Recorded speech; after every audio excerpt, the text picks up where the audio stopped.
Hey guys, welcome back to another video. I'm your host, that Camera Guy, and in this episode, I do an unboxing of the Atomos Ninja 2. Not the first one, number 2. So let me go ahead and talk about why on earth did I pick up the Atomos Ninja 2 before I jump into the unboxing. The reason why I went ahead and picked up the Atomos Ninja 2 is because I'm starting to get into doing more tutorial simulations with some of the Sony equipment, and I want to be able to record the screen that's on the camera. And so that's sort of the logic behind it. I also got it because I wanted to use it as a secondary monitor, just as you can see in the example video. So basically what I have is I have my Oben tripod, I've got my camera, and I've got it mounted. I've got a Rode Video mic lav kit on there, and then I got this magic arm, and then I've got my little Ninja 2 monitor there so I can kind of see what's going on.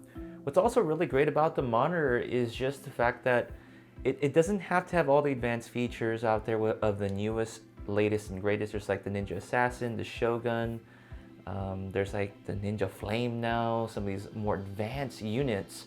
But really, if you just want a secondary monitor to be able to see what you're recording, especially if you're using one of the Sony cameras that doesn't have a fully articulating screen, this is definitely something for you to consider.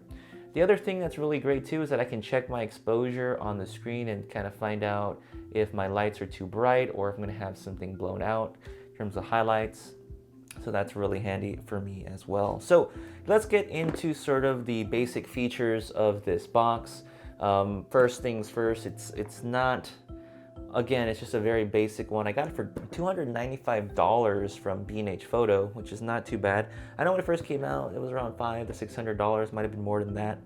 But in terms of what you can do with it, I'm just going to go ahead and read off some of the information here. Continuous power, pull down removal 3.2, 10-bit 422 ProRes, Avid DNX HD. You can use a hard drive or an SSD to record it. I'm using an SSD.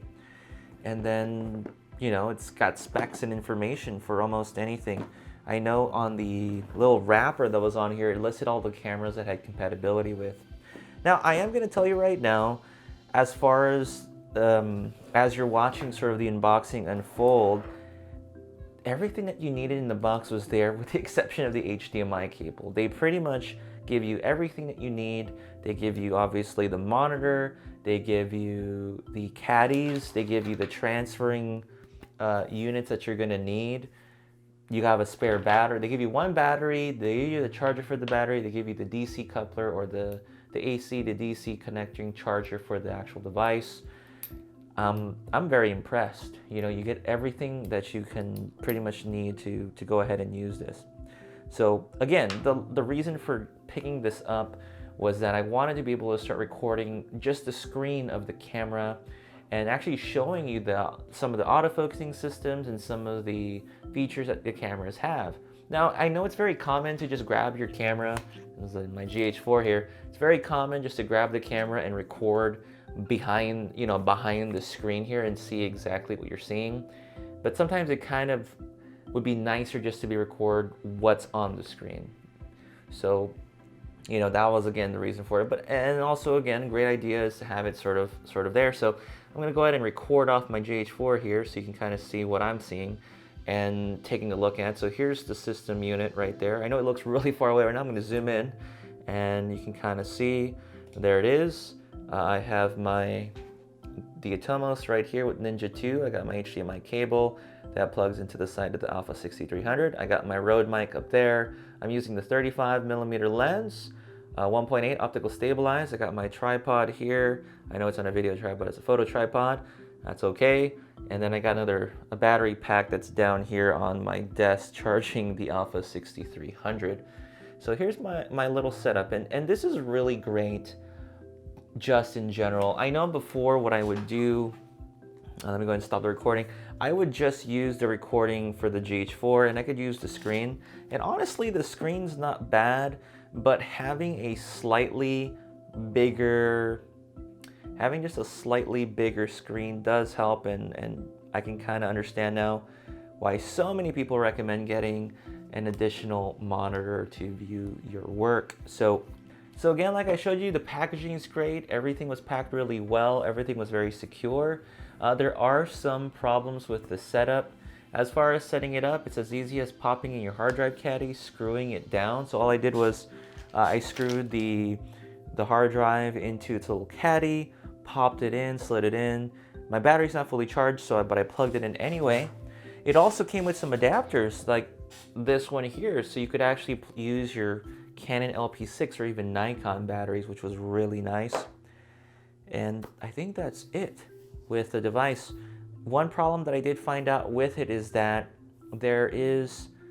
when I'm recording video, when I turn the dial on my camera to a video mode, I'm not able to see the menu screen on the Ninja 2, so I'm not going to be able to actually physically record the screen for every different setting. So I don't know if that's an issue. It's really frustrating to see that, so hopefully I can find a workaround for that. So basically all I want to do is just send everything that's on the screen to the Ninja 2, and I can't do that. I don't know what's going on. So again, I don't know everything. If you have any questions or comments about any of the items here or the products, go ahead and leave them down below, and I'll do my best to answer them. Now, if you did enjoy this particular video, go ahead and give it a like. And if you do enjoy the videos I am producing on my channel, consider subscribing. And if you missed my previous videos that I've done, in particular about the a6300, you can go ahead and find them somewhere here or up there or whichever location that link pops up. And with that said, I'm your host, Camera Guy, and I'll see you on the next video. Bye. By the way, before I go, Canon 80D is coming in soon. I'm going to go ahead and review that and definitely put it head-to-head with the a6300. So if you are interested in seeing that, make sure you subscribe.